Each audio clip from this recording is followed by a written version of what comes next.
Dr. Paul, I've had 4 conversations with him and 2 with his wife, just on the issues of faith.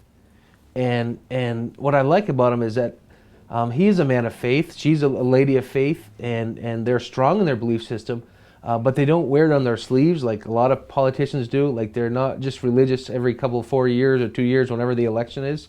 They allow their religion, their belief system to guide their character, and then he does his congressional work out of his character. And you can look 30 years back, you can read his writings and listen to his speeches. And the man is a man of character and a man of ethics, and he, a strong moral background.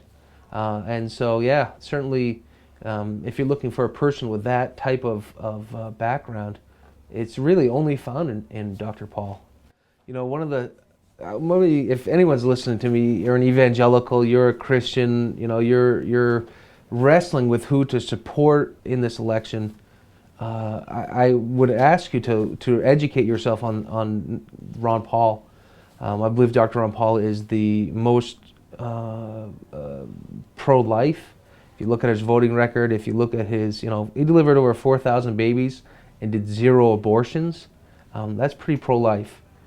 His philosophy in civil liberties. Certainly, there's some type of attack on religion. We're seeing it. I don't know if I'd go so strong on what Governor Perry said, but certainly they're pushing the boundaries on that. And Dr. Paul's message on civil liberties: worship, as you want, or not worship as you want. That's good for everyone. His Israel. A lot of people are confused in his stance with Israel. He's pro-Israel, but he's also pro, non-intervention. Let Israel be sovereign, and so I just really want to encourage, if you're an evangelical, you're a Christian, you're a pastor or a minister, elder, whatever, and you're still up in the air about who you should support. I think you should research, study Ron Paul, and I believe you'd find a lot of common ground with his philosophies. Since 2003, when we invaded Iraq, since then, 98% of the Christian community has left, and it's actually harder to be a Christian in Iraq today than it was under Saddam Hussein, and so that tells you the instability and the persecution that's happening against Christians in the region. We certainly, during the Bush administration, the evangelical church, we could say the American church, the evangelical church on the right, we kind of get duped a little bit, and somehow we got it into our systems that if we're Republican and Christian, we have to be for the wars against the evil Muslims, quote unquote, and Jesus wants us to bomb them, and that if we'd only taken a step back then, we wouldn't maybe be where we are now. But you're seeing a lot of this turn within leadership in evangelical churches, becoming more pro-peace, more pacifist, more non-interventional philosophies. And it's not so easy to tell an evangelical in America, Jesus wants us to go to war, or we need to bomb someone, and those evil, foreigners, and we don't accept it. It's not being accepted so quickly anymore. So I think that's being taking steps in the right direction.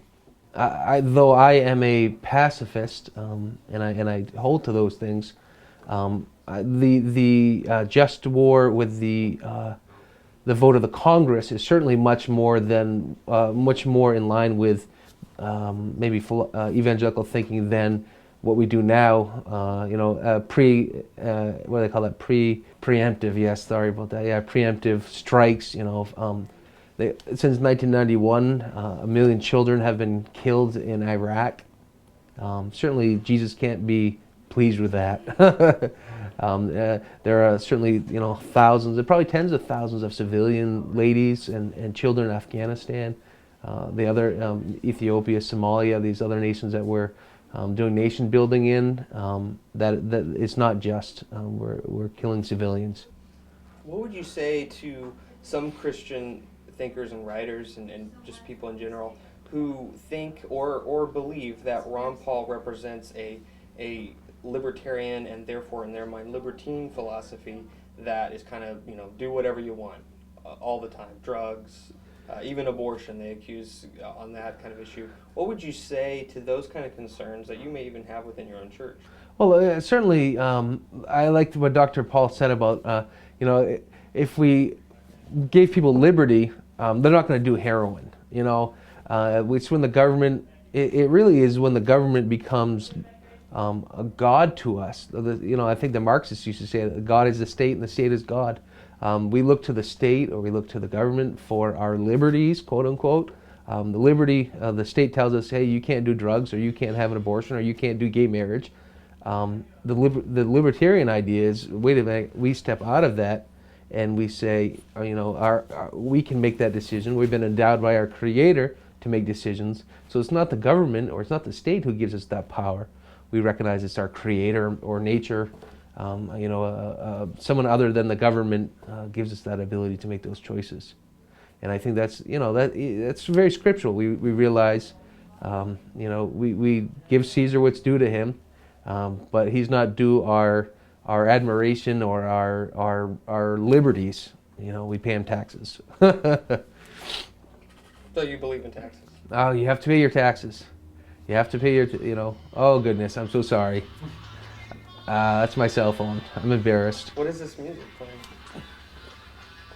Cult of personality. Cult of personality. Pastor Steve, can I call you right back? I'll talk to you soon. Click here to donate to support efforts to elect Ron Paul to the White House.